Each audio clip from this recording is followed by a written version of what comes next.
Assalamualaikum warahmatullahi wabarakatuh. Perkenalkan, nama saya Tito Purwanasasmita, mahasiswa program studi Informatika. Pada kesempatan yang berharga ini, saya akan mempresentasikan hasil penelitian yang telah saya tuangkan dalam artikel ilmiah yang berjudul Analisis Faktor Risiko Penyakit Jantung menggunakan Explainable Artificial Intelligence atau XAI dengan menggunakan metode SHARP.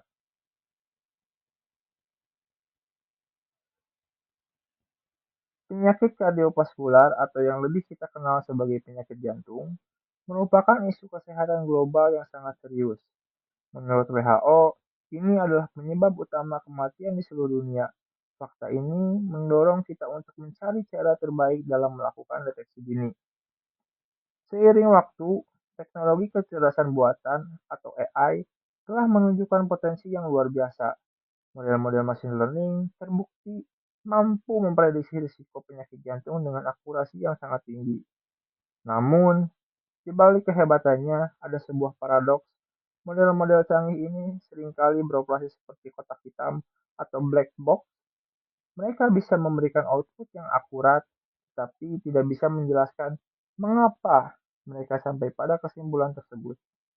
Hal ini menciptakan dinding ketidakpercayaan di dunia medis karena dokter memerlukan dasar yang logis untuk setiap keputusan klinis. Inilah masalah yang coba dipecahkan oleh penelitian saya. Berdasarkan masalah tersebut, tujuan utama dari penelitian ini adalah untuk membangun sebuah model prediksi penyakit jantung yang tidak hanya akurat, tetapi juga transparan dan dapat diinterpretasikan. Kita ingin menciptakan sebuah AI yang bisa diajak berdiskusi. Untuk mencapai tujuan ini, penelitian ini dilakukan dengan desain eksperimen komputasi. Bahan utamanya adalah dataset publik, Heart Disease UCI, sebuah standar emas dalam riset sejenis. Model yang saya bangun menggunakan algoritma random forest yang terkenal kuat dan andal. Kunci dari penelitian ini adalah penggunaan metode XAI bernama SHARP atau Shapley Additive Explanation. Anggap saja SHARP ini sebagai kaca pembesar yang memungkinkan kita untuk mengintip ke dalam otak model AI dan memahami proses berpikirnya.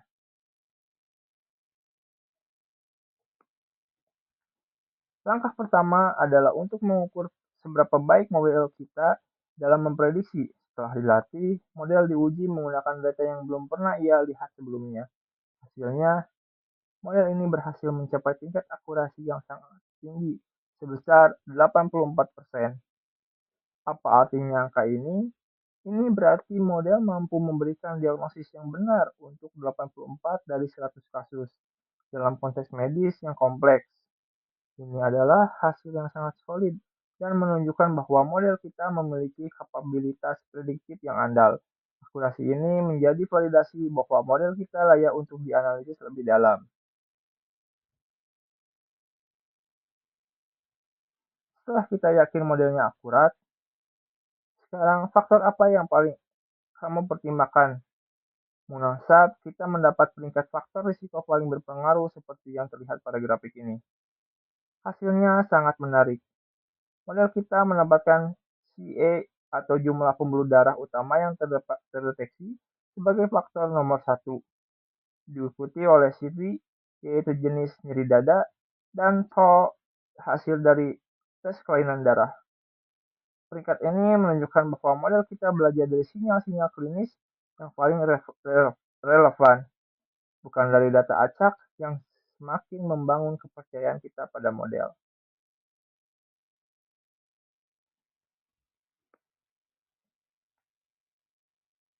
SAP tidak hanya memberi peringkat, tapi juga menjelaskan bagaimana sebuah faktor mempengaruhi keputusan.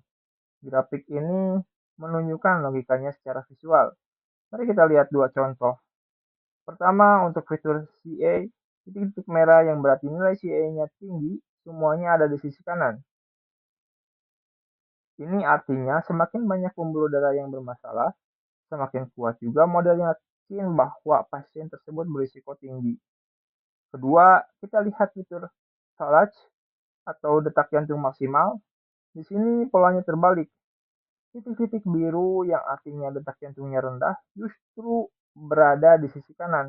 Ini berarti model telah belajar bahwa kapasitas jantung yang lebih rendah untuk beraktivitas merupakan penanda kuat adanya risiko.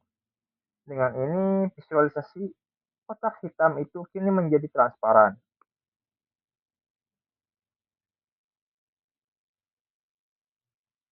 Dari seluruh rangkaian penelitian ini, kita dapat menarik dua kesimpulan utama. Pertama, model Nanopores terbukti efektif untuk tugas prediksi penyakit jantung dengan akurasi 84%. Kedua, dan yang terpenting, metode SAI seperti SHARE berhasil mengubah model yang tadinya merupakan kotak hitam atau black box menjadi sistem yang transparan dan dapat diinterpretasikan. Kita kini tidak hanya tahu hasil prediksinya, tapi juga alasan di baliknya.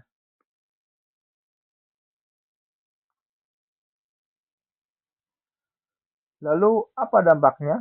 Secara praktis, penelitian ini menunjukkan potensi pengembangan alat bantu diagnosis untuk dokter, sebuah sistem yang bisa memberikan opini kedua yang logis dan dapat dipertanggungjawabkan. Secara teoritis, ini adalah langkah maju untuk AI yang lebih bertanggung jawab di bidang kesehatan. Tentu, penelitian ini memiliki ruang untuk pengembangan. Saran untuk penelitian selanjutnya adalah melakukan validasi menggunakan data dari rumah sakit lokal di Indonesia dan mungkin mengembangkan sebuah antarmuka aplikasi yang ramah bagi dokter. Demikian presentasi yang saya sampaikan. Penelitian ini menunjukkan bahwa masa depan AI di dunia medis tidak hanya tentang seberapa pintar mesin itu, tapi juga seberapa baik kita bisa memahaminya. Terima kasih banyak atas waktu dan perhatiannya. Wassalamualaikum warahmatullahi wabarakatuh.